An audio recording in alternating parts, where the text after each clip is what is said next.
Quels résultats concrets l'Union européenne peut-elle apporter dans le quotidien de ses citoyens?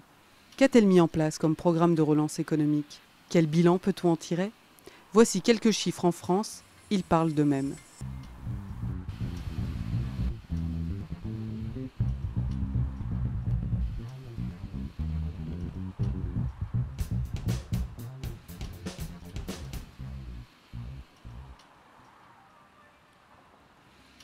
Et maintenant, prenons l'exemple de la Bretagne. Ce qui nous a conduit en Bretagne à retenir ces nouvelles dispositions du FEDER en matière de logement, c'est plusieurs constats.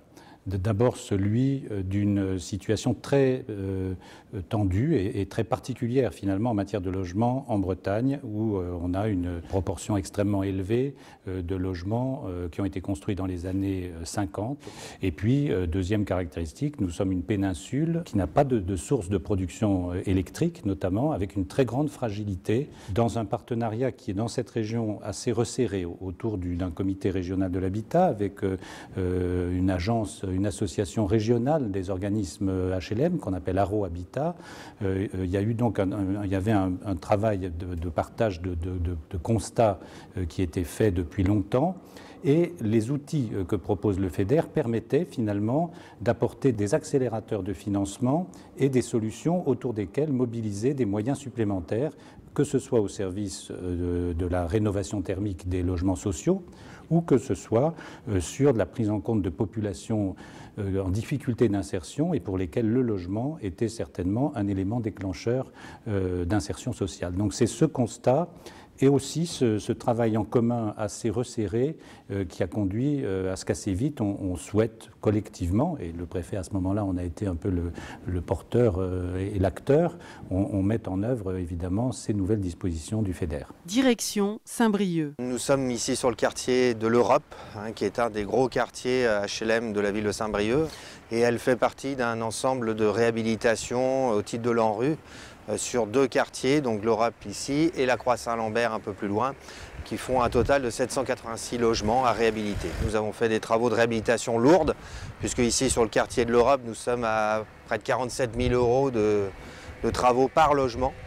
Donc nous avons refait tout simplement l'ensemble des pièces humides, les cuisines, salles de bain, WC, les chaudières, l'électricité, la plomberie, tout a été refait.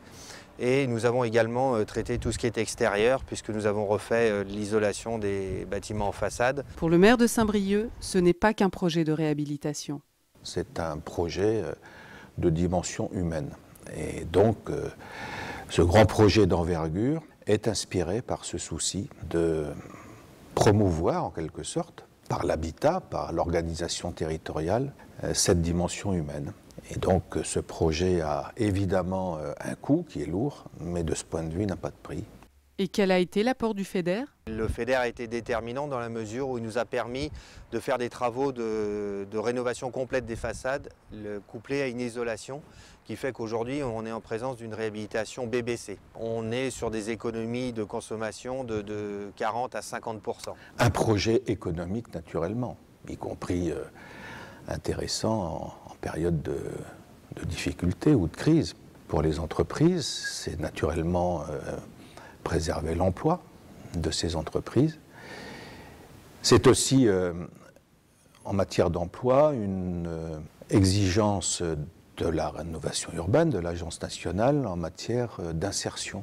Si on peut se féliciter du montant qui a été alloué, 2 millions d'euros, qui est quand même une aide déterminante, comme je l'ai dit auparavant, bon, il n'en demeure pas moins quand même que la complexité du montage de ce dossier pourrait quand même en décourager plus d'un.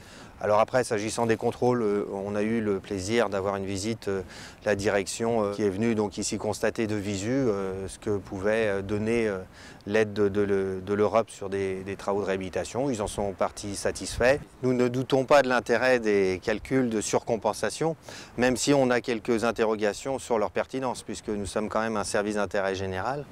Et on ne comprend pas bien pourquoi aujourd'hui on doit justifier d'une surcompensation par rapport à ce qu'aurait pu toucher un secteur privé qui, en tout état de cause, ne fait pas tout à fait la même mission que la nôtre. Donc sur cet aspect-là, il est nécessaire évidemment que la France et la Commission européenne s'accordent. Et quel bilan tire-t-on de cette participation FEDER? La priorité pour la Bretagne, dans la suite de la révision de juillet 2011 autour de l'énergie, c'est bien d'aller plus loin encore sur la rénovation thermique des logements. Et donc, bien sûr, dans le cadre du pacte électrique breton qui a été donc voté en fin d'année 2010, nous souhaiterions donc avoir une priorité sur l'énergie qui soit encore plus forte. Donc, le premier bilan que nous pouvons tirer de l'application donc de l'Union européenne via le fonds FEDER, c'est que ça a permis de lancer une dynamique complémentaire à l'action de la région et des collectivités bretonnes. Et aujourd'hui, cette dynamique a en plus trouvé donc un élan supplémentaire grâce à des priorités nouvelles autour donc de l'énergie d'une part et ensuite en direction des communautés marginalisées. On est déjà quasiment en engagement de nos crédits à près de 75% de l'enveloppe des 2 millions. Donc on n'a aucune perspective de sous-consommation et à la limite on est presque en situation en fin d'année, là quand on va faire notre bilan, de nous poser la question de savoir s'il faudrait accélérer encore. Mais bon, on arrive quand même au terme de cette période de programmation. Donc un bilan sincèrement très positif que j'établis et que je pense nous partageons avec tous les acteurs de la politique du logement social en région Bretagne.